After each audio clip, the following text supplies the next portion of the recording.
Well, because at the end of the day, it was safety in numbers, and I guess they kind of all were voting against me because they thought I had a big fan base, basically.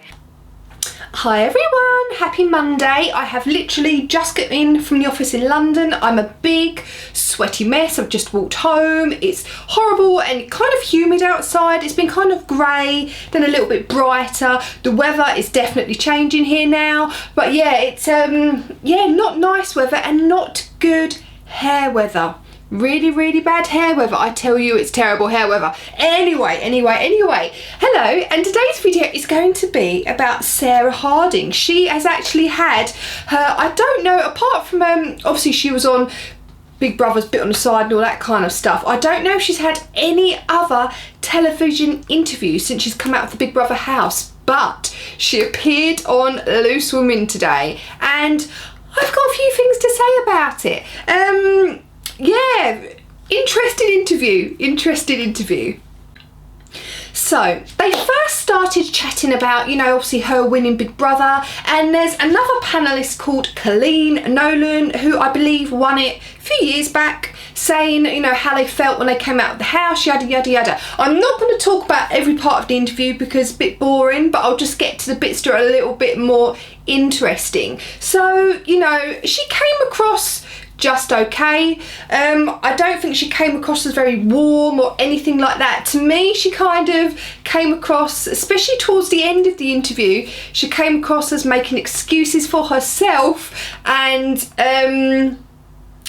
yeah, I'll put some clips of the video of the interview in here for you so you can see what I mean. But obviously they wanted to address her drinking, obviously about her being vulnerable. But yeah, I felt on the whole, first 2/3 of the interview are kind of just okay. I don't think she comes across great anyway, I'm honest with you. She's saying she's still shell-shocked, still needs to acclimatise. Love, urine girls allowed. If you're not acclimatised by now, you're never going to be. You're in the wrong industry. But yeah, but they did address her drinking, and they did address her relationship with Chad. Clip, obviously, as you went in, you said, "I'm not looking for love," and then ta-da, you did. I know. How's things going with Chad? Okay. He's gone back to LA now. Oh, no. So Right. yeah, Let's see him then. I don't or are you going to go out there? I've got some work possibly lined up in LA in the next few weeks. So Isn't that hard then? If you've been with him all the time, and now he's gone. But Nadine always, you know, she does that. You've got a little bit of lipstick on your teeth. Everyone always tells me that. No. There you go. That's it. So yeah, I might be back over in a couple of weeks. So they obviously asked about her relationship with Chad, and she didn't seem so sure of herself about the whole thing, really, to be honest with you. When you say okay, though, that's not saying 100%. Well, it's a little bit like the jury's out. We've spent like a week together outside the house, and obviously we've got real lives to get on with. I'm still acclimatising and getting used to real life again. I still can't get my head around everything and what's to come, and so we're just going to play it one bit at a time. I want to be sensible about this. She obviously they were inseparable when they were in the house. It was kind of cringeworthy, wasn't it? But they were completely inseparable in the house, and she's now saying he's gone back to LA. I think he went back this week, and so they were kind of sort of saying to him, you know, so what's going on? And I'm just going to quote what she said. "It's going okay. He's gone back to LA now. I don't know when I'll see him next, but I've got some work possibly lined up in LA for the next 2 weeks." So she, you know, obviously I understand she doesn't want to say too much about it because obviously it's only early days and stuff, isn't it? But Janet Street Porter said, if you say okay though, it's as if you're not sure, as if you're not 100%. And she's basically then kind of saying, you know, we spent a week together outside of the house. Obviously we've got real lives going on. I'm still acclimatising and getting used to real life again. I still can't get my head around everything and what's to come. So we're just going to play it one bit at a time. I want to be sensible about this. Okay, I get that. I do get that as well, but she wasn't so sensible when, you know, she had her fella on the outside, was she? I'm guessing she obviously doesn't want to do any OK magazine deals or anything like that, which I actually do think's good because I think they're beyond tacky. But let's get over all the Chad and her on again, off again. We all don't think they're going to last, do we? We all don't think they're going to last, and I think it's probably a good thing for both of them that it doesn't last because they're probably not well suited, are they? But I mean, we've all seen Chad's kind of behaving now lately, sort of kicking off on Twitter at people, you know, posting comments that he doesn't like when they're not even that bad, kind of, you know, throwing his toys out the pram. But the next thing I want to address was when she was sort of queried about her drinking in the house. She basically said that she didn't really drink much, that the house didn't let them have much drink, that she wasn't ever really drunk. And it was actually the kids, I can't remember what she exactly called them though, like basically she's referring to like Jordan, I'm guessing Jordan, Sam and Lucy, Gemma, Lucy, was basically all the ones then going, the Big Brother announced the store cupboard was full up or whatever, they were the ones then going to the store cupboard, getting everything and then hiding the cans of drink.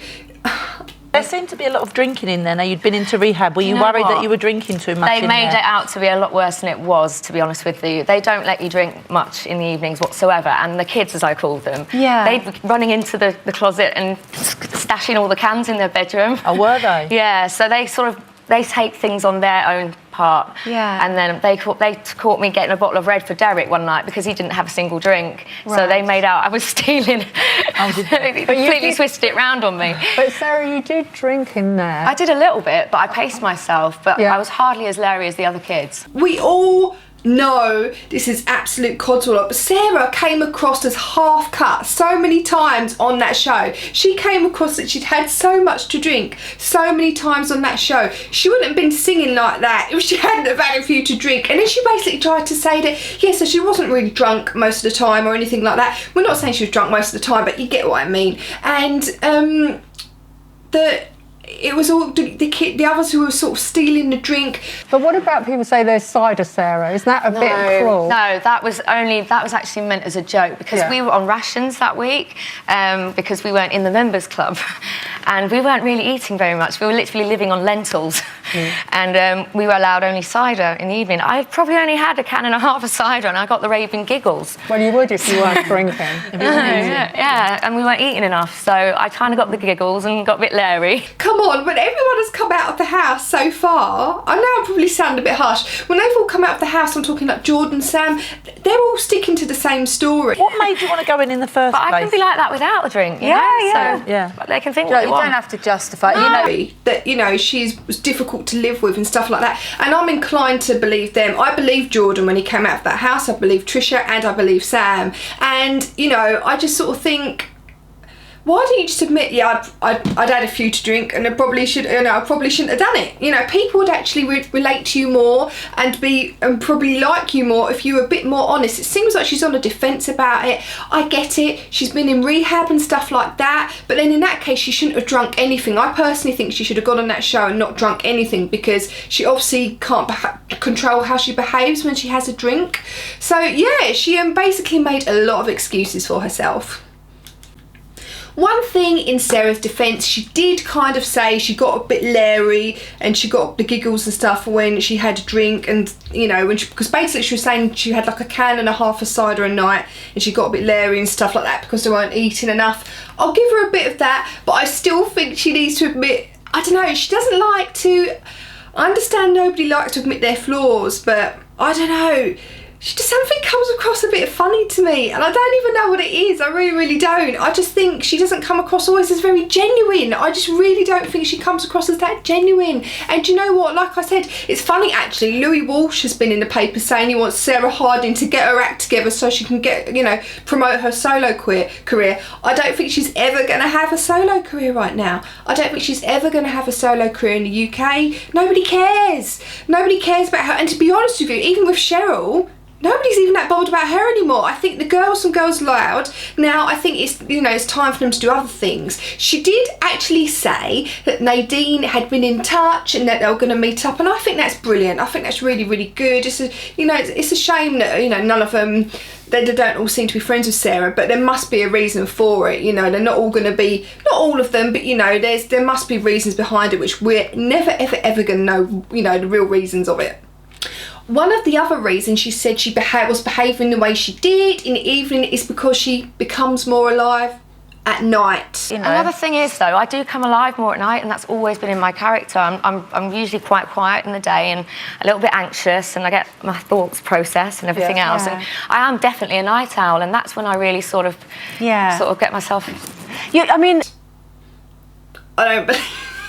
I understand some people can be night owls and stuff like that, but I don't know, I'm just not buying this stuff. I'm just not buying what she says. So who knows what the future holds for her. She did say she's going over to LA and if possibly in a few weeks, so maybe she'll meet up with Chad. But do you know what I think is going to happen?